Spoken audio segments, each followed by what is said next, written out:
Macam mana nak suruh kita ni biar dapat nikmat ini, nikmat dan kita jauh daripada tadi? Ulama-ulama kata biasakan kita ni hidup berwuduk. Bila dekat nak meninggal dunia, kita akan keluar peluh di tubuh badan kita ni. Ni sentiasa hidup dalam keadaan berwuduk. Kalau kita sentiasa berwuduk, Allah akan bagi pada diri kita kelebihan untuk kita ni berkeringat dekat tubuh badan kita ini sendiri. Dan orang nampak dah ahli syurga dia ni. Hidup ni jangan biarkan diri kita ni tak ada wuduk. Jalan je biar ada wuduk. Nak ke mana pun ada wuduk. Pada diri kita ni sentiasa berwuduk. Yang kedua, biasakan diri kita ni membaca Al-Quran ataupun berzikir. Diri kita ni sentiasa baca Quran dan berzikir.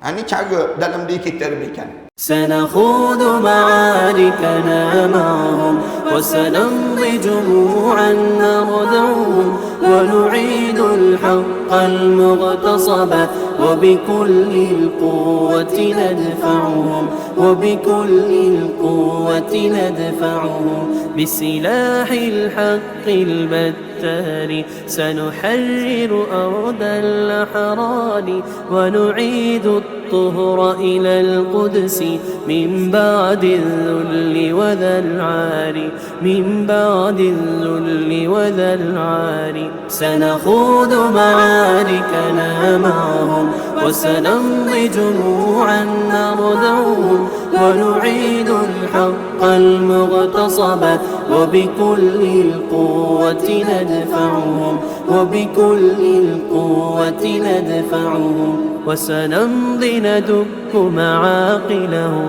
بدبيل دام يقلقهم وسنمحو العار بأيدينا وبكل القوة نردعهم وبكل القوة بسم الله الرحمن الرحيم الحمد لله رب العالمين والصلاة والسلام على أشرف الأنبياء والمرسلين وعلى آله وصحبه أجمعين سبحانك لا علم لنا إلا ما علمتنا إنك أنت العليم الحكيم رب اشرح لي صدري ويسر لي أمري واحلل عقدة من لساني يفقه قولي يا عليم علمنا من علمك كما ترضى به عنا يا حليم خلقنا بخلق الحلم وحققنا بحقائق العلم اللهم أخرجنا من ظلمات الوهم وأكرمنا بنور الفهم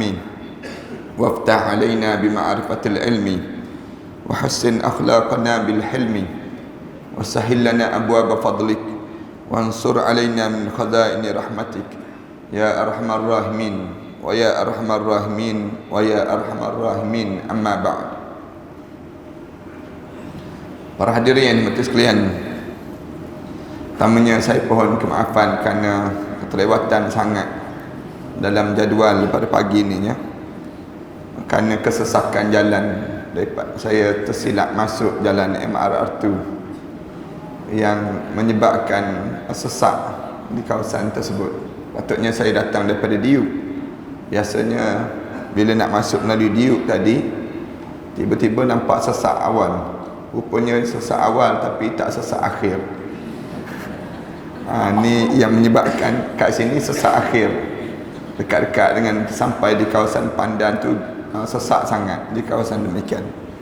Walaupun sekalipun alhamdulillah kita ni diberi lagi peluang oleh Allah untuk kita memulakan cerita ataupun memulakan bab di mana bab-bab yang penting pada saat menghampiri kematian. Yang ni tajuk yang kita nak bincangkan pada pagi ini ya, ialah tanda-tanda orang yang ahli syurga saat mana dekat nak meninggal dunia, ataupun pada tajuk orang mukmin meninggal dunia dengan wajah yang berpeluh ataupun berkeringat. Bila kita meninggal dunia dalam keadaan kita berpeluh, itu tanda besar di antara orang yang mati husnul khatimah. Kematian kita ni ada dua saja, sama ada mati husnul khatimah ataupun mati dalam keadaan su'ul khatimah. Mati husnul khatimah ni mati yang dikendaki dalam Islam. Bila kita berdoa, kita diajar supaya baca doa, Allahumma khtin ajalana bihusnil khatimah wa la takhtin ajalana bisu'il khatimah. Kita baca doa, ya Allah, matikanlah saya dengan keadaan saya penuh husnul khatimah. Husnul khatimah ni maknanya mati dalam keadaan baik, mati dalam keadaan ahli syurga. Wala takhtin alaina bisu'il khatimah. Jangan matikan saya ni saat mana saya mati dalam su'ul khatimah. Alim ulama dia bincang, husnul khatimah ni apa dia? Husnul khatimah ni ulama-ulama kata melalui 3 cara untuk kita nak jadi husnul khatimah. 3 cara ni berlaku pada seorang. Yang pertama, pada badan seseorang tersebut kita boleh tahu dia ni husnul khatimah ataupun tidak. Melalui badan, maksudnya salah satu ni lah tanda berpeluh tubuh badan. Ni mati dalam keadaan husnul khatimah. Pada badan dia ataupun waktu mana dia menghadap depan Allah, mulut dia sebut la ilaha illallah Muhammadar Rasulullah. Ni di antara tanda-tanda dia panggil tanda husnul khatimah yang pertama. Yang kedua, tanda husnul khatimah pada seorang, tempat yang dia meninggal dunia tu tempat yang terbaik. Meninggal dunia tempat yang terbaik dia anggap husnul khatimah. Mana tempat yang terbaik dalam hidup kita ni untuk kita meninggal dunia? Di Mekah, di Madinah dan juga di Masjidil Aqsa.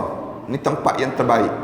Tempat yang terbaik meninggal dunia kat mana? Kat masjid. Misal contohnya, meninggal dunia dalam maknanya kita dalam keadaan yang tempat yang baik. Rasulullah sebut, siapa yang sampai di Madinah, dia boleh meninggal dunia di Madinah, maka dia meninggal dunialah di Madinah. Rasulullah sebut demikian. Kalau kamu ni ada peluang meninggal dunia di Madinah, maka kamu meninggal dunialah di Madinah. Kerana siapa-siapa yang dikuburkan di perkuburan Baqi', wajabat lahu syafaati, wajib dia dapat syafaat aku, katanya Rasulullah. Rasulullah sebut demikian. Maknanya ni kelebihan mati husnul khatimah. Tak ada dah kalau orang kata tanam di Baqi' masuk neraka lagi ke? Susahlah masuk neraka ni. Kerana apa dia? Kerana Rasulullah dah sebut, orang yang ditanamkan di perkuburan Baqi' wajabat lahu syafaati, wajib dapat syurga, dapat syafaat Rasulullah sallallahu alaihi wasallam. Sama ada dia ni ada dosa, boleh jadi ada dosa, tapi oleh kerana ada dosa dia tu dapat syafaat Rasulullah, terhapus dosa dia. Ini cara alim ulama dipahamkan pada kita. Tempat yang baik, meninggal dunia tempat yang baik ni dipanggil husnul khatimah. Yang ketiga, husnul khatimah ni suasana kematian yang baik. Suasana kematian yang baik. Suasana yang macam mana? Suasana kematian yang baik ni, mati dalam keadaan mati syahid, perang di jalan Allah. Saat mana dia meninggal dunia tu, walaupun badan dia hancur lebur, tubuh badan dia ni lunyai, habis tubuh badan dia, tak ada apa-apa dah, tapi dia mati dalam keadaan perang di jalan Allah, maknanya mempertahankan agama Allah. Dia mati husnul khatimah. Mati husnul khatimah saat mana kita pergi dalam keadaan kita datang nak belajar menuntut ilmu, tiba-tiba berlaku musibah dalam perjalanan kita, maka mati kita husnul khatimah. Mati husnul khatimah ni elok je kita selesai habis Ramadan, habis kita buat Ramadan, masuk malam 1 Syawal, tiba-tiba meninggal dunia, dia panggil husnul khatimah. Husnul khatimah ni ulama kata melalui 3 keadaan ini. 3 keadaan ini, sama ada melalui badan kita ni sendiri, ataupun melalui tempat yang kita meninggal dunia, ataupun keadaan yang kita meninggal dunia. Bila keadaan kita meninggal dunia ni, dia panggil husnul khatimah lah. Lawan kepada husnul khatimah dia panggil su'ul khatimah. Su'ul khatimah maknanya mati dalam keadaan buruk. Sama juga dengan 3 tanda yang menunjukkan orang tu mati dalam keadaan yang su'ul khatimah. Yang pertama, pada badan dia, kita boleh nampak badan dia dekat nak meninggal dunia, tak nak mengucap. Orang ajar pada dia nak mengucap, tak nak mengucap. Tak nak mengucap tu, dia sedar, dia tahu dia perlu meninggal dunia, tapi tak nak. Macam Abu Talib bapa saudara Rasulullah sallallahu alaihi wasallam, dekat-dekat nak mati tu, diajar supaya mengucap, dia tak nak mengucap. Yang pertama. Yang kedua, tanda su'ul khatimah, mati tempat yang tak baik. Mati tempat yang tak baik ni apa dia? Mati di kawasan orang berjudi, mati. Dia mati kawasan orang sedang buat maksiat. Orang dia tengah buat maksiat, tiba-tiba mati. Ni su'ul khatimah. Kemudian mati yang su'ul khatimah ni lagi macam mana? Melalui yang ketiga, melalui perilaku yang ada, keadaan, suasana yang berlaku pada diri dia. Kita suatu Islam larang jangan pergi tempat maksiat. Katakanlah kita ni tak buat maksiat, tiba-tiba kita sampai ajal kita tempat itu. Kita tak buat maksiat tapi kita ajal kita di tempat itu. Bahaya sangat. Islam sebut dia akan jadi senang untuk jadi su'ul khatimah. Orang pandang yang tak baik, dipandang dengan keadaan tak baik, maka su'ul khatimah itu terjadi. Yang kita nak bincang pagi ini ni, para hadirin sekalian, tanda orang mukmin bila dia meninggal dunia, Rasulullah sebut dengan wajah yang berpeluh. Berpeluh je tubuh badan dia ni, berkeringat di tubuh badan dia. Dia akan mula peluh, sama ada di badan dia ataupun di atas dahi dia. Atas dahi ni akan jadi peluh. Rasulullah sallallahu alaihi wasallam bersabda, al-mu'min yamutu bi araqil jabin.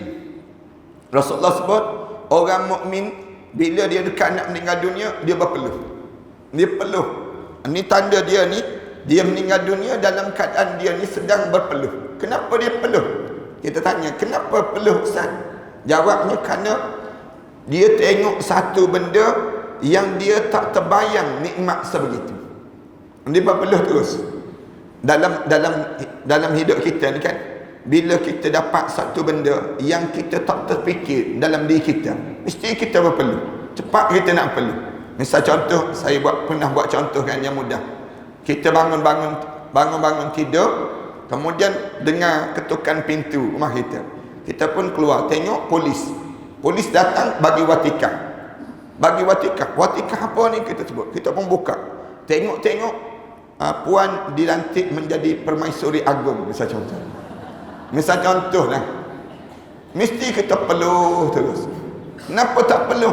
Tak logik ni, tak logik. Maknanya kita nak percaya ke tak nak percaya. Misal contohnya, sebabnya surat betul, yang datang ni pula polis, bukan main-main. Yang kemudian yang bagi ni, kita ni waktu tu kita ni kejut. Allah boleh jadi ke benda ni? Orang mukmin bila dia tengok syurga Allah, dia tak terbayang dalam hidup dia, aku dapat nikmat ini. Bila aku dapat nikmat ini, suka dia. Tak boleh nak sebutnya pada diri dia tu sampai peluh atas dahi. Ini alim ulama sebut demikian. Peluh atas dahi ni tanda apa dia? Puas hati aku hidup. Hidup sekejap tapi ganjaran besar.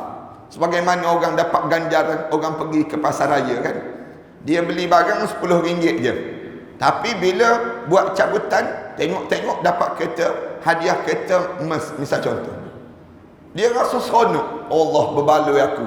Datang pasar raya beli barang RM10 je, masuk dalam tabung, cabutan bertuah tu, orang ambil pilih nama dia tu, nak sebut dia suka sangat, dia nak cerita macam manalah pada keluarga dia, nak bagi tahu macam manalah. Demikianlah dengan orang mukmin bila dia dekat nak meninggal dunia, Allah tunjukkan tempat dia dalam syurga. Bila tunjuk tempat dia dalam syurga, dia mula peluh terus. Ni bila kita ditunjuk, bila hijab mata kita mula dibuka. Kita nampak terus asalnya tempat dalam neraka Allah, tapi Allah alihkan dia masuk dalam syurga Allah Subhanahu Wa Taala, yang menyebabkan dia rasa gembira yang amat sangat, lalu dia berpeluh. Salman Al-Farisi menceritakan, aku mendengar Rasulullah sallallahu alaihi wasallam bersabda. Rasulullah sebut, perhatikanlah keadaan mayat ketika mana meninggal dunia. Bila kita tengok orang meninggal dunia, cuba kamu perhati ketika orang nak meninggal dunia, bila keringatnya menitis, bila dia mula berpeluh, air matanya keluar. Yang kedua, tanda pada badannya apa dia? Mengalir air mata yang keluar. Rasulullah sebut di antara tanda-tanda ahli syurga Allah pada jasad seseorang, lepas pada dia peluh, air mata dia keluar air mata. Bila keluar air mata, kemudian dan suara ataupun napasnya panjang keluar daripada hidungnya.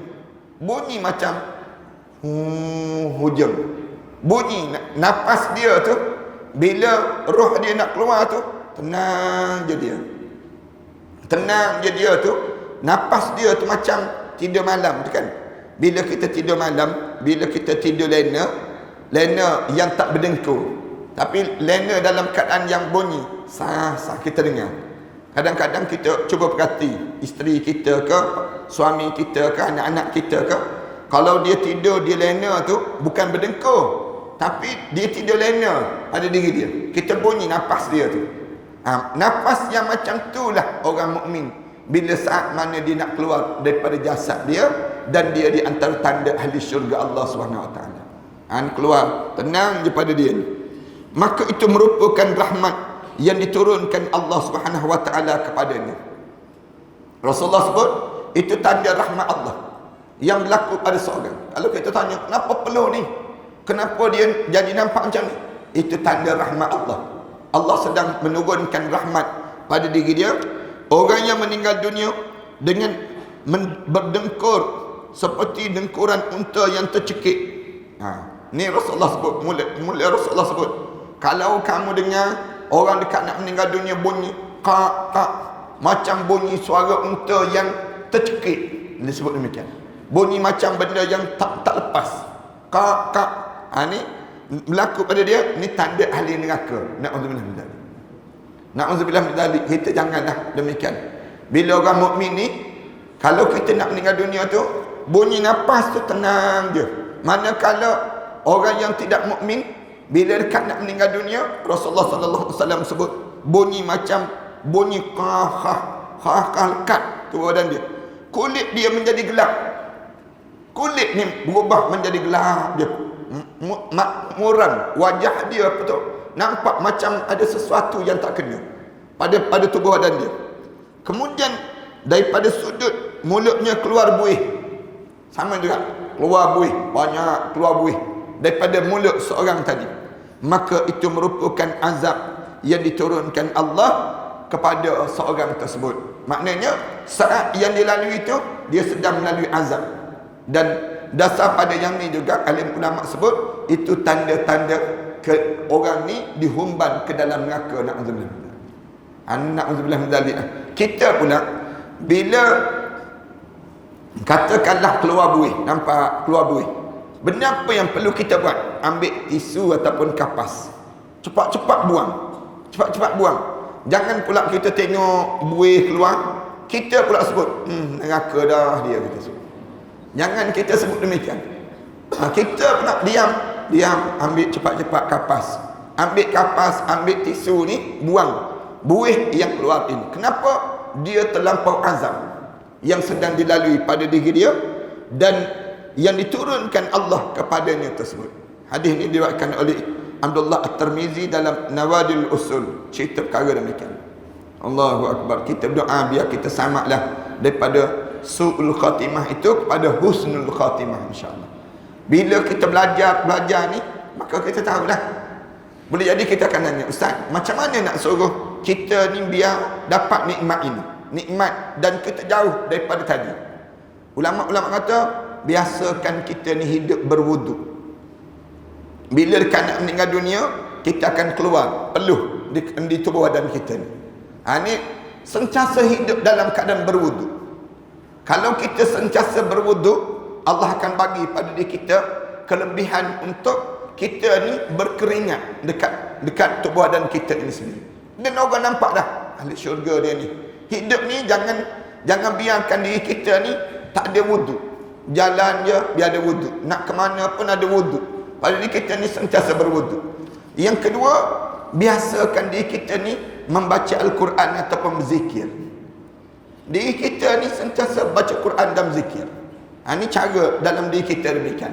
Biar kita ni sentiasa baca Quran dan sentiasa berzikir pada diri kita. Kerana zikir dan juga baca Quran ini membantu kita saat mana kita dekat nak meninggal dunia.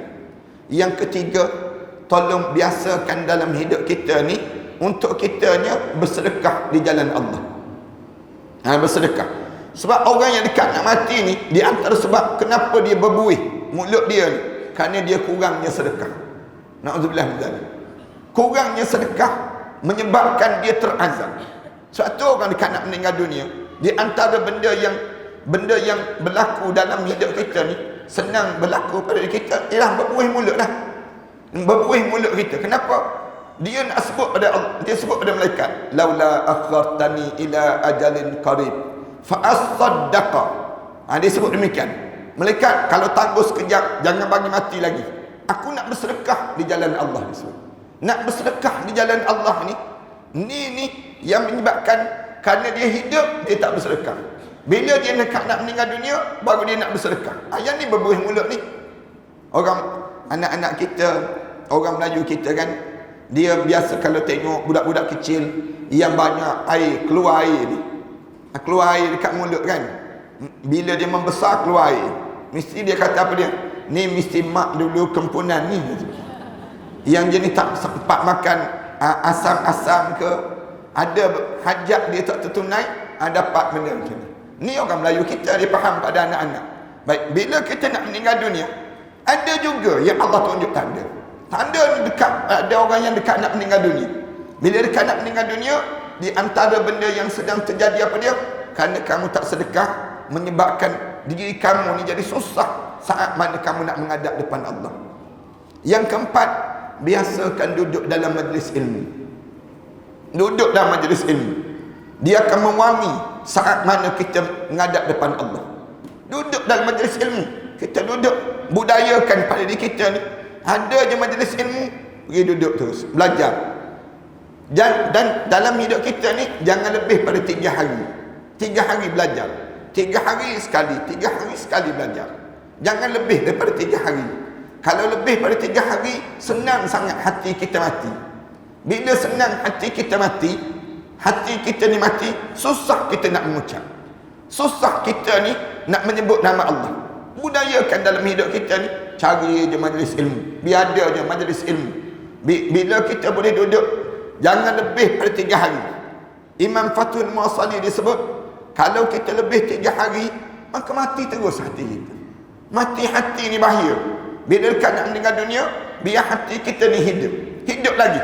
Bila hati kita hidup, kita boleh kawal, boleh tengok benda apa yang keadaan yang sedang kita lalui.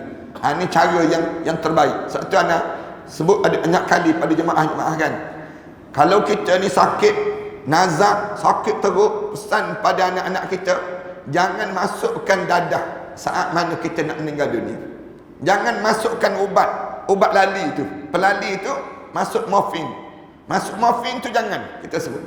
Kalau kita ni sakit sangat, pesan pada keluarga kita, biar kita ni bertahan dengan sakit tadi. Sebab hati kita ni hidup, walaupun kita ni sedang sakit. Hati kita ni hidup, hati kita ni sedang kawan. Hati ni datang daripada mana? Daripada majlis ilmu. Majlis ilmu yang kita duduk sekarang ni, sekarang kita tak rasa lah, sebab kita tak mati lagi. Cuba try mati sekarang tu. Waktu mana kita dekat nak mati tu, kita rasa, Allah, untung aku, dulu aku pernah datang dengar kuliah ustaz, walaupun ustaz tu sampai lewat, misal contoh, tapi aku sempat juga duduk mendengar juga. Kita sebut demikian. Bila dekat nak meninggal dunia, kita ingat, kita nampak dah, aku kena buat apa ni, aku kena buat apa sekarang. Semua step-step ni kita dah belajar. Walaupun kita ni belajar sekejap, sekali dalam bab ini, tapi dalam diri kita ni, kita dah fokus lah, aku mesti mati macam ni, aku mesti menghadap depan Allah saat mana bibir aku ni menyebut la ilaha illallah Muhammadur Rasulullah. Kita dah nampak dah perjalanan yang kita nak menghadap depan Allah. Satu saya sebut banyak kali, belajar bab ni penting sangat dalam hidup. Penting sangat.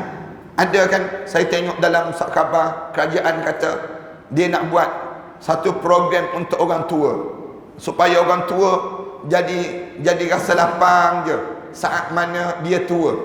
Saya tengok program yang nak disebut, yang dibuat tadi. Saya kata program yang paling baik untuk orang tua ni apa dia? Belajar saat mana nak menghadap depan Allah. Tak adalah saat yang paling baik dalam hidup kita ni, kita belajar sikit lagi kita nak melalui macam mana. Nak melalui macam mana ni, inilah masa yang kita kena menuntut. Dan kita jangan sampai kita ni lari daripada landasan. Sebab tu ramai orang yang dekat nak meninggal dunia, dia tergelincir, dia lari daripada landasan agama. Bila nak suruh mengucap, dia tak boleh mengucap. Kenapa dia tak boleh mengucap? Kerana dia tak tahu step dia apa dia yang sedangkan dilalui saat mana dekat nak menghadap depan Allah SWT itu. Sebab tu tajuk macam ni kalau ibu-ibu para hadisan, ada ibu dan ayah kita yang uzur, bawa datang mereka, datang mendengar. Kalau tak boleh dengar pun, dengar balik siaran ulangan kita ni. Balik nanti tengok dalam fanpage, tengok dalam YouTube, tengok balik kuliah ni, kemudian pasang pada mak ayah kita. Mak dengar, mak ayah dengar, kita sebut. Dengar yang ni penting sangat untuk kita nak menghadap di hadapan Allah Subhanahu Wa Taala nanti. Tak kira siapalah kita, kan, sama ada kita ni ustaz ke, kita raja ke, kita yang berhormat ke, kita datuk ke, tan sri ke, siapa pun kita, bila kita mati memang kelam kabut. Siapa yang dekat nak meninggal dunia, dia kelam kabut. Kecuali illa man atallaha biqalbin salim, kecuali orang yang Allah bagi hati dia tenang. Macam mana hati kita nak tenang? Datang majlis ilmu, duduk dalam majlis ilmu. Siapa yang tak duduk majlis ilmu, hati dia tak akan tenang. Hati dia berbolak-balik dalam hidup dia. Jangan banyak habis masa kita depan televisyen tengok cerita Tom and Jerry tiap-tiap hari. Jangan habis masa kita dengan kita duduk depan televisyen ni melayan drama-drama Korea. Tapi banyakkan masa kita duduk dalam majlis ilmu. Bila kita duduk majlis ilmu, kita dengar hadis-hadis macam ni. Kita pun tahu benda apa yang perlu kita buat saat mana kita nak menghadap depan Allah. Abdullah berkata, apabila seorang mukmin pernah melakukan kesalahan ketika hidup di dunia, maka dia akan meninggal dunia dengan wajah yang berkeringat. Ini di antara sebab. Kalau tanya, kenapa dekat nak meninggal dunia tu peluh atas dahi? Peluh atas dahi ni, wajah dia ni peluh. Bukan peluh atas dahi, muka-muka dia pun peluh. Kenapa dia peluh? Para hadisan nak tahu macam mana peluh dekat nak meninggal dunia. Waktu mana berbuka nanti, banyakkan minum air suam. Banyakkan minum air suam. Bila kita minum air suam tu, kita peluh atas muka. Ini biasa jadi demikian. Saya biasa demikian. Kalau berbuka puasa dengan minum air suam. Tapi jangan minum ais. Bila minum ais, memang tak peluh. Bila kita berbuka, kita minum air suam. Hangat sikit kan, panas sikit, dia akan menyebabkan kita ni cepat peluh kesat di kita ni, peluh kita dekat nak meninggal dunia macam tu dah. Macam tu dah, peluh di muka kita ni peluh. Saat yang demikian. Kenapa peluh ni? Kerana banyak dosa. Banyak dosa. Tengok tempat pula dalam syurga. Bila nampak tempat dalam syurga, macam tak layak dia aku ni nak masuk syurga. Macam manalah aku boleh masuk syurga sedangkan amalan aku terlampau banyak dengan dosa-dosa. Tiba-tiba orang mukmin ni Allah hapuskan dosa dia tu saat mana? Saat mana dia menghadap depan Allah. Sebab tu dalam hadis yang lain Rasulullah sebut, kalau Allah sayang pada seseorang, bila dia dekat nak meninggal dunia, Allah kafarah semua dosa-dosa dia di dunia, supaya bila dia menghadap depan Allah, tak ada lagi dosa yang dihadapkan di hadapan Allah Subhanahu Wa Taala itu. Itu cara yang demikian berlaku. Dalam hadis yang lain Rasulullah sebut, siapa-siapa yang dia nak dihadapkan oleh Allah dalam keadaan husnul khatimah, Allah lorongkan jalan dia dekat nak meninggal dunia, nak berbuat baik. Dia mula nak buat baik, dia tak nak buat benda yang tak baik. Ini tanda-tanda dia ahli syurga. Dekat nak meninggal dunia tu, dia jadi nak buat benda yang disuruh oleh Allah. Dia nak ajak orang makan, jamuan makan. Dia sibuk nak derma kat sana, nak derma kat sini. Tanda-tanda orang ni, orang yang disebut dengan ahli syurga Allah Subhanahu Wa Taala. Tapi kalau ada orang yang nak dihumban ke dalam neraka Allah, lagi dekat nak mati, lagi jahat dia. Lagi dekat nak mati, lagi jahat. Lagi teruk perangai dia. Orang Melayu kita panggil buat tabiat itu. Buat tabiat. Dekat nak meninggal dunia, dia buat benda-benda yang tak senonoh, benda-benda yang tak baik. Na'udzubillah min dzalik. Ada orang yang jadi macam ni. Lagi dekat nak meninggal dunia, lagi tinggal solat. Lagi dekat nak meninggal dunia, lagi dia buka aurat. Lagi dekat dia nak meninggal dunia, lagi dia ni merapu, bercakap benda-benda yang kotor. Dia keluar daripada mulut dia ni sumpah seranah yang tak baik. Na'udzubillah min dzalik. Itu tanda-tanda dia di kalangan ahli neraka Allah Subhanahu wa taala. Berhati-hatilah kita supaya kita tak sampai saat yang demikian. Sebagai balasan atas kesalahan yang dilakukan, beberapa ulama berpendapat bahawa keringat yang keluar daripada wajah orang mukmin yang meninggal dunia disebabkan perasaan malu terhadap Allah Subhanahu wa taala akibat dosa yang dilakukannya. Dia jadi rasa malu. Malu kerana apa dia? Kerana kita ni banyak sangat buat dosa. Bila banyak sangat kita rasa tak padan je kita. Macam kita kan, bila dipanggil masuk dalam istana raja, bila kena masuk, sekarang juga kena masuk. Bila kena masuk sekarang, kita rasa macam segan je. Baju kita tak sesuai, pakaian kita tak sesuai untuk nak menghadap. Untuk nak menghadap dengan raja, kita rasa tak nak lah, kita sebut tak nak masuk dah lagi. Bila kena masuk, nantilah lepas pada ni kita patutnya demikian. Tapi bila dipanggil menghadap depan Allah, tak ada tangguh-tangguh dah. Allah panggil tu di saat mana kadang-kadang kita ni dosa kita yang semalam yang kita buat, kita tak buang lagi dosa tersebut. Dosa semalam ada, dosa kemarin ada, dosa baru sekejap je baru buat dosa. Apa dia? Misal contohnya, dalam diri kita ni kan banyak kan kita ni senang buat dosa. Dalam hidup kita ni nak buat dosa ni senang. Ana sebut banyak kali. Dosa apa yang senang? Dosa hati. Dosa hati ni, yang ni kadang-kadang kita senang buat. Kita tak tunjuk pun kat luar, tapi kat dalam. Kat dalam kita ni ada je dosa yang kita buat. Dosa apa dia? Dosa prasangka.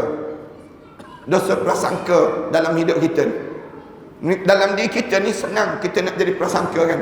Tengok je pasangan hidup kita, kita tengok je dia, tapi dalam hati kita datang prasangka. Hidup lagi dia ni, kita sebut.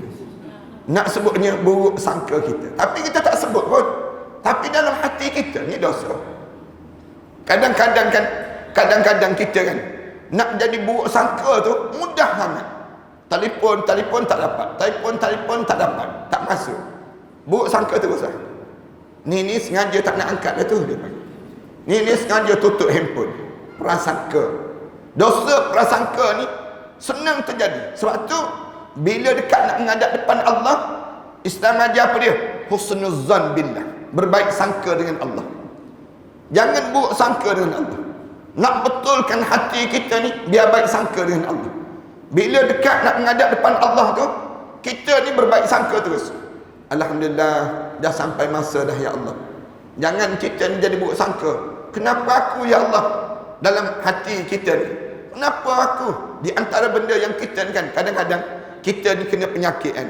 Bila kita kena penyakit, kita baru umur 50, kita tengok umur 50 kita ni kena penyakit. Penyakit pula dengarnya berat.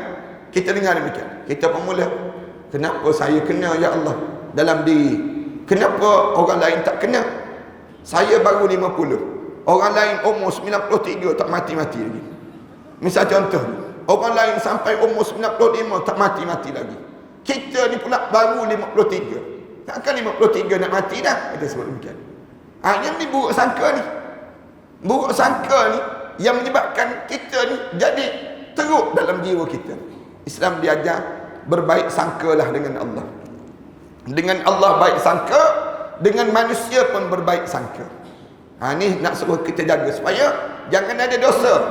Kalau kita menghadap dengan dosa, menyebabkan di waktu itu berpeluh dahi kita. Peluh dahi, berkeringat pada tubuh badan kita. Kerana tubuh bahagian bawahnya telah mati. Kita kata, kenapa peluh atas dahi? Kenapa tak peluh badan-badan dia? Kenapa tak peluh? Kat bawah ni dah mati. Bila roh ni ditarik daripada hujung kaki, tarik dari hujung kaki naik sampai ke lutut. Ni step yang pertama, peringkat yang pertama. Daripada lutut naik sampai ke pusat, ditarik sampai ke pusat. Ni langkah yang kedua ataupun peringkat yang kedua. Daripada pusat direntak naik sampai ke halkum. Ni peringkat yang ketiga. Bawah tu mati dah, bawah ni mati. Daripada halkum ni penentuan. Dia panggil berada kat sini ni dah penentuan. pada seorang, sama ada mati dalam keadaan husnul khatimah ataupun mati dalam keadaan su'ul khatimah. Dan yang dapat bergerak serta mempunyai kekuatan hanyalah anggota tubuh bahagian atas sahaja. Bila yang boleh bergerak tu ke atas ni. Doktor biasa dia tahu yang ni. Doktor kalau dia cek bawah tu dah tak ada dah. Naik sampai di halqum. Tapi bahagian atas ni ada lagi. Bahagian atas ni ada lagi. Kalau bisik di waktu itu pun masih dia dengar lagi. Masih kedengaran lagi. Anda ingat Allah yarham Tuanku Datuk Ni Abdul Aziz Nikmat. Bila doktor kata dah tak ada dah kat bawah tu, doktor panggil. Doktor sebut, doktor kata semua doktor-doktor yang merawat dia ni beratur seorang-seorang. Minta maaf lah. Salam. Bagi salam. Kemudian lepas tu ucap Assalamualaikum Tok Guru. Masing-masing sebut ni. Doktor ni seorang-seorang masuk beratur. Lepas tu baru panggil keluarga. Panggil keluarga. Bila panggil keluarga tu, bila keluarga ni bisik sebut, ayah masing-masing panggil. Seorang-seorang anak ni bagi salam. Bagi salam. Salam tu cium dia tersebut, keluar air mata terus. Dia keluar air mata. Maknanya waktu mana keluar air mata tu, anak-anak yang lain ni nak ambil kain, nak lap lah air mata ni keluar. Ustaz Ni Abdul bagi tahu, jangan lap. Jangan lap, katanya Ustaz Ni Abdul, biarkan air mata tu keluar. Kerana rahmat Allah sedang mencurah-curah pada diri dia. Anak sebutnya, demikian juga kita harap kita ni macam tu. Bila kita dekat nak menghadap depan Allah nanti, bawah ni dah mati dah, tapi atas ni anak-anak kita ada lagi. Anak-anak kita ni, dalam satu riwayat cerita Rasulullah sebut, kalau kita pergi jauh, berada jauh daripada anak-anak, tiba-tiba dekat nak meninggal dunia, nak buat macam mana? Nak pada anak ni, nak pada keluarga, Allah ubahkan malaikat-malaikat itu menjadi pasangan hidup masing-masing, dan juga menjadi anak masing-masing datang bagi salam seorang dekat nak meninggal dunia ini sendiri. Mudah-mudahan kita dapat nikmat ini insya-Allah. Sebab tu jangan pelik kan. Kadang-kadang kita kata, habis tu orang mati terempas kapal terbang tu, mati jauh daripada keluarga ni. Tak. Walaupun jauh macam mana pun, Allah hantar malaikat menyerupai disebut keluarga masing-masing, orang yang terdekat dengan dia. Mula yang orang mukmin, dia akan bagi salam, seorang-seorang bagi salam, mengucapkan selamat tinggal, berpisah saat mana nak menghadap di hadapan Allah Subhanahu Wa Taala. Kemudian tubuh badan kita yang boleh bergerak hanyalah di bahagian kepala, serta mempunyai kekuatan hanya anggota tubuh bahagian atasnya sahaja. Pada saat itulah kelihatan perasaan malu di matanya. Malu di mata ni, sesungguhnya keringat yang keluar tersebut adalah rahmat, dan teman ataupun penolongnya ketika itu adalah perasaan malunya terhadap Allah Ta'ala dan berita gembira serta kemuliaan yang dihadiahkan kepadanya. Di saat mana dekat nak menghadap depan Allah tu, berita gembira datang, para malaikat datang, semua datang. Saat mana datang ni bagi tahu ada seorang ini, tempat kamu dalam syurga Allah. Setengah-setengah orang mukmin bila tengok tempat dalam syurga Allah, peluh atas dahi dia, senyum terus. Senyum. Ada setengah orang yang mati syahid tu sampai nampak gigi dia. Gigi dia tu nampak. Kerana apa dia? Gembiranya tempat dia dalam syurga Allah Subhanahu Wa Taala. Perhatilah, hidup sekejap tapi pahala yang banyak yang Allah sediakan untuk diri kita. Ganjaran yang besar yang Allah sediakan pada seorang. Dalam hadis yang diriwayatkan oleh Ibnu Mas'ud, dinyatakan keringat yang keluar daripada wajah orang mukmin ketika mana meninggal dunia merupakan balasan dosanya yang masih berbaki padanya. Kadang-kadang peluh. Kita tanya, kenapa peluh? Kenapa peluh ni? Macam takut je. Tak, sebenarnya itulah sisa-sisa dosa yang Allah Subhanahu Wa Taala nak hapuskan pada dia saat mana dia nak menghadap depan Allah. Sisa-sisa dosa yang ada lagi. Bila dimasuk dalam kubur, bila seorang tersebut dah berada dalam kubur, tak ada lagi dosa-dosa dia. Dia berada dalam keadaan semua pahala-pahala. Start daripada dia masuk kubur tu, itu dalam keadaan yang dia ni sedang merayakan satu suasana yang paling indah dalam hidup dia. Kerana dia tiada lagi dosa-dosa yang dihadapkan di hadapan Allah Subhanahu Wa Taala. Satu ada alim ulama dia sebut, aku dibandingkan mati dalam keadaan yang terkejut dengan mati yang diberi sakit yang panjang. Lebih baik sakit yang panjang dibandingkan mati dalam keadaan mengejut. Bila sakit terdahulu, sakit je dahulu, sakit dahulu ni yang menyebabkan Allah kafarah dosa. Bila sakit itu menyebabkan hilang dosa-dosa. Tapi bila mati dalam keadaan mengejut, menyebabkan bimbang-bimbang tak sempat hapus dosa, tak terhapus dosa ni, lalu menghadap depan Allah dalam keadaan membawa dosa-dosa. Itu cara demikian. Dengan kata lain, kesusahan ketika mana meninggal dunia merupakan cara untuk membersihkan dosa yang masih ada pada dirinya. Bila kita dekat nak meninggal dunia, itulah cara Allah nak hapuskan dosa kita. Allah sakitkan kita. Sebab tu kita kena ingat ya, kalau ibu kita, ayah kita sakit di rumah kita ataupun di kalangan keluarga kita, tolonglah pakak-pakak jaga, tolonglah ambil peluang. Untuk apa dia? Untuk biar ibu kita ni terhapus dosa dia. Terhapus dosa dia itu satu. Yang kedua, pada masa yang sama apa dia? Kita ni dah banyak pula pahala. Saya dapati di kalangan kita ni, bila ibu dan ayah yang usia tua, ramai di kalangan kita bila ayah dan ibu yang usia tua, semua pakat tak nak jaga. Buat alasan, saya tak boleh nak cuti, saya kerja, saya tak boleh nak jaga kerana saya banyak urusan itu. Jangan perhatikan. Kalau perhatikan kerja sekalipun, perhatikan sedang bekerja, tiba-tiba dapat mak kita sakit, ayah kita sakit, kalau boleh ambil cuti kita nak jaga mak ayah kita. Sebagaimana mak ayah kita dahulu kan cuti, waktu mana kita sakit dia cuti kan, ambil cuti nak jaga kita, nak hantar ke hospital dan sebagainya. Waktu mana kita kecil-kecil dahulu, sampai waktu mana dalam keadaan mak ayah kita ni, ada setengah ibu dan ayah bila anak sakit kuat sangat, panjang masa dia berhenti kerja. Kenapa dia? Kerana nak jaga anak-anak ni sendiri. Cuba bayangkan kita saat mana ibu kita sedang sakit, ayah kita sedang sakit, yang memerlukan sangat untuk kita bantu dia. Kenapa kita tak boleh bantu dia? Kenapa kita tunjuk sombong kita? Seolah-olah kita ni tak akan jadi tua, seolah-olah kita ni tak akan sakit sebagaimana mereka nanti. Bahaya para hadirin sekalian. Kalau kita ada perangai ini, sikap ini di kalangan kita, maknanya di waktu ini kita akan berhadapan yang lebih teruk daripada itu. Dalam hidup kita, bila mak kita dah sakit dah, ambillah peluang, pakak-pakak jaga di kalangan adik-beradik ni. Tak apa, kita gilir di kalangan ni. Kalau perlu letak jawatan, top jawatan, semata-mata nak jaga mak dan ayah. Kenapa? Kerana masa tersebut masa yang paling penting untuk memastikan dia untuk ke syurga Allah SWT. Itu cara yang pandai kita ni dalam hidup kita. Cara roh keluar daripada jasad orang mukmin dan orang kafir.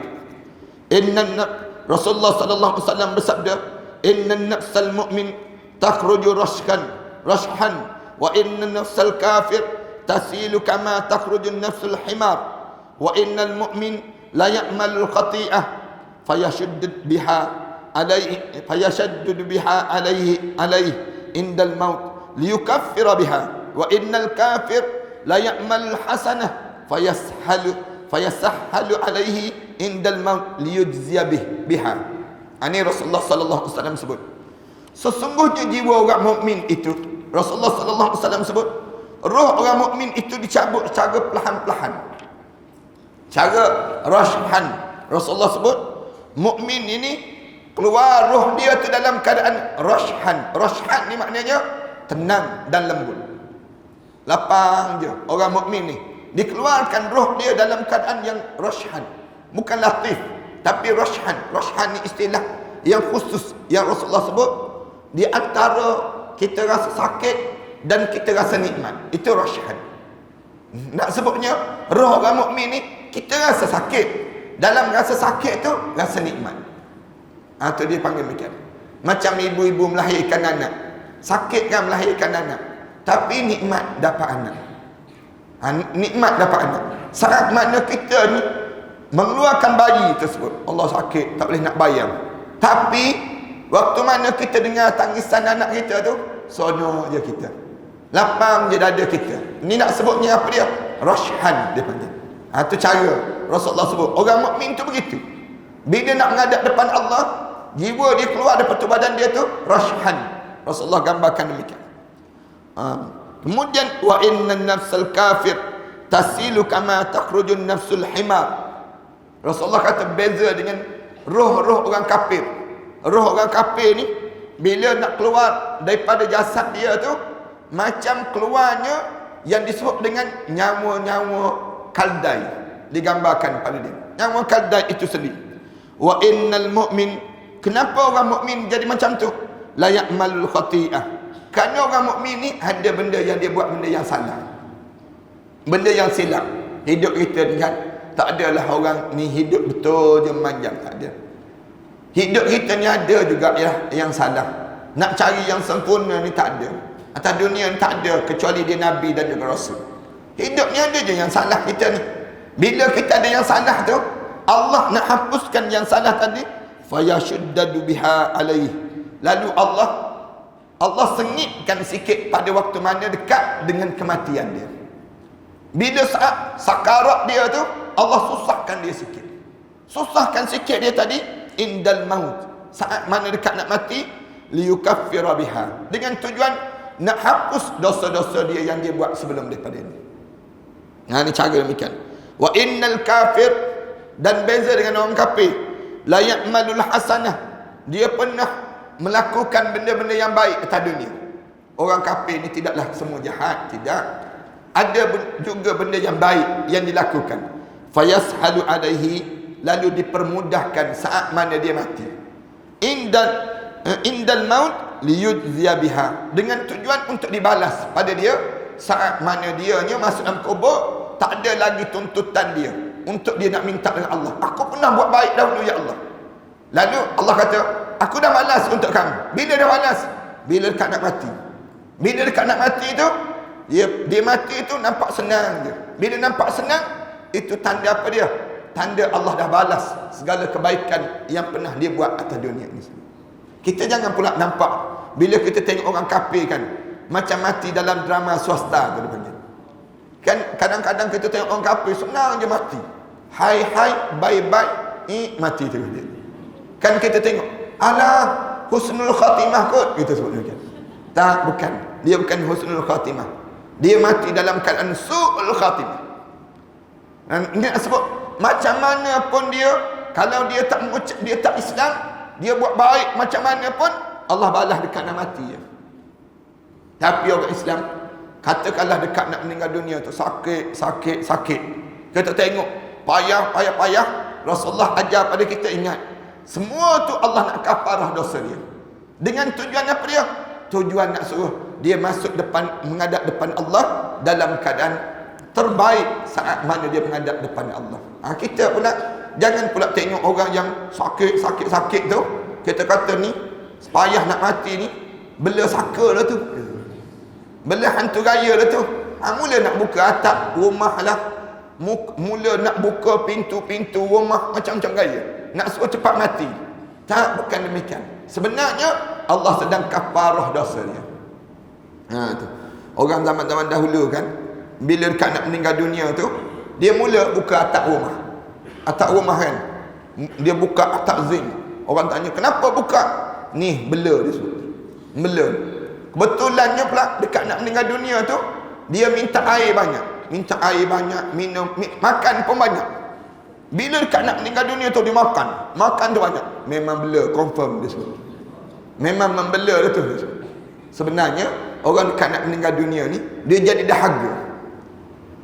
Bagi 7 lautan air ni pun, 7 lautan air ni pun takkan hilang dahaga. Nak sebutnya, dia jadi lapar yang amat sangat.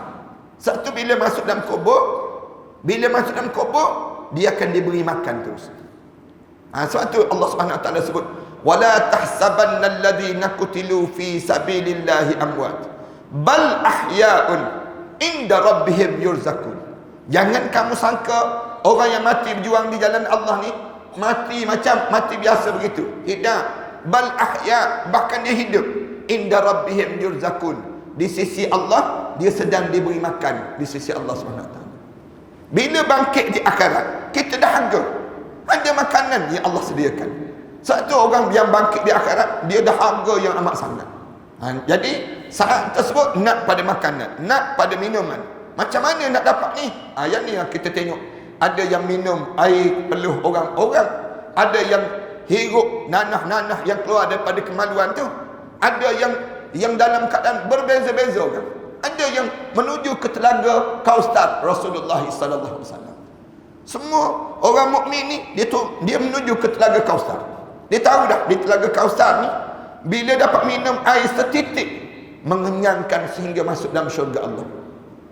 Bila masuk dalam syurga Allah, bila masuk syurga Allah, di antara nikmat yang pertama yang akan kita buat apa dia? Masuk je kita nak makan. Satu, bila tanya makanan apa yang mula kita masuk dalam syurga, Allah sediakan makanan untuk ahli syurga. Makanan apa dia? Rasulullah sebut makanan hati ikan paus. Dia sebut demikian. Mula-mula masuk tu, kita masuk je syurga, Allah hidangkan makanan yang disebut dengan hati ikan paus. Ada yang sebut, ustaz, hati ikan paus tak selera ustaz. Tak selera. Patutnya mula-mula masuk bagilah tom yam ke, bagi burger-burger ke, misalnya contoh demikian. Ni hati ikan paus. Ada yang sebut demikian. Dia datang jumpa Ana, lepas pada Ana kuliah, dia cuik Ana. Bila Ana cerita tentang hadis Rasulullah, cerita tentang makanan mula-mula masuk syurga, makanan apa? Hati ikan paus. Dia datang, dia cuik Ana, ustaz, saya nak tanya sikit, betul ke masuk syurga ni makan hati ikan paus ustaz? Ana kata betul. Kalau betul tak selera ustaz. Ana pun tengok dia. Kita tanya balik. Ana tanya dia balik, betul ke kamu boleh masuk syurga? Biar confirm dulu masuk syurga. Bila kita confirm masuk syurga, dia datanglah selera. Biar kita ni tak payah usaha, tak payah fikirlah selera tak selera. Yang pentingnya biar masuk syurga dulu. Ni syurga pun tak confirm lagi. Bila kita tak boleh confirm syurga, tiba-tiba kita nak masuk syurga, kita nak selera macam mana? Sebagaimana kita sekarang ni, tak selera lah. Sebab kita ni duduk di kawasan, kalau kita tengok makanan-makanan orang-orang yang tak sama dengan makanan kita, tak selera lah. Cuba kita pergi tempat mereka sebut.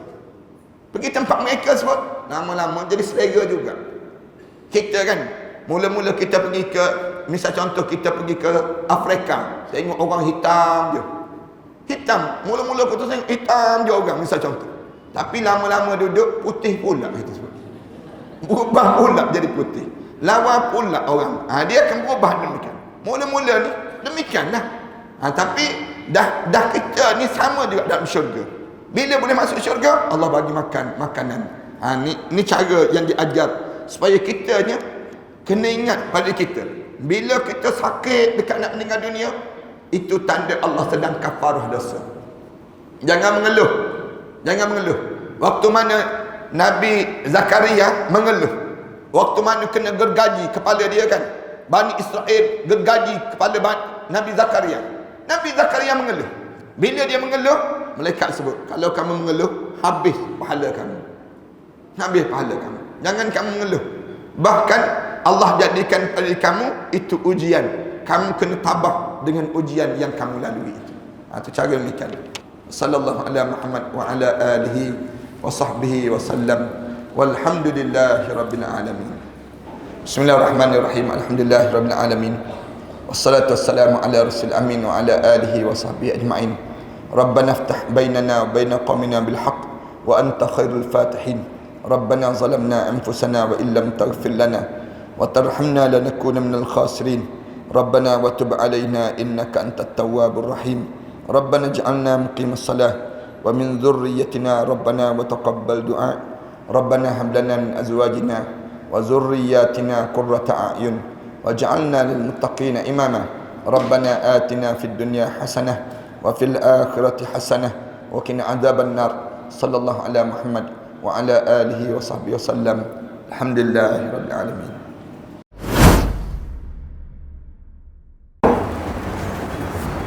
Assalamualaikum warahmatullahi taala wabarakatuh. Alhamdulillah wassalatu wassalamu ala Rasulillah wa ala alihi wa man walah wa ba'd. Sahabat-sahabat sekalian, bangunan yang saya berada ini merupakan bangunan yang kita bercadang untuk mewakafkan, dan kita beli dan kita wakafkan. Sejumlah lebih kurang 5 juta kita perlukan 3 blok terhadap kawasan ini. 3 blok ini kita telah bersedia untuk membayarnya setelah mana 3 bulan yang akan datang nanti. Saya mencari seramai lebih kurang 1,000 orang para pewakaf yang berjumlah sebanyak 5,000 setiap seorang. Hubungi talian ini dan setiap nama itu kita akan letakkan di bawah nama-nama Allah.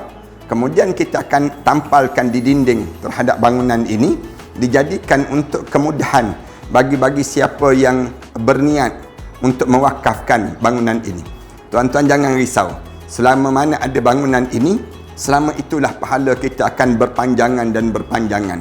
Ambillah kesempatan di saat mana kita mempunyai peluang yang Allah bagi pada diri kita ini untuk sama-sama kita menyuburkan dan mewangikan kubur-kubur arwah-arwah ayah kita, arwah ibu kita, arwah-arwah yang telah meninggal dunia. Dan tak lupa kita pun bakal arwah yang kita akan mewakafkan bangunan ini, pahala-pahala akan berpanjangan dan berterusan. Setakat ini kami telah bersedia untuk membeli daripada pemilik yang bukan Islam kepada menjadi milik orang Islam pula.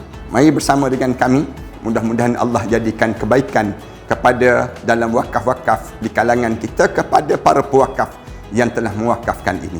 Wallahu a'lam.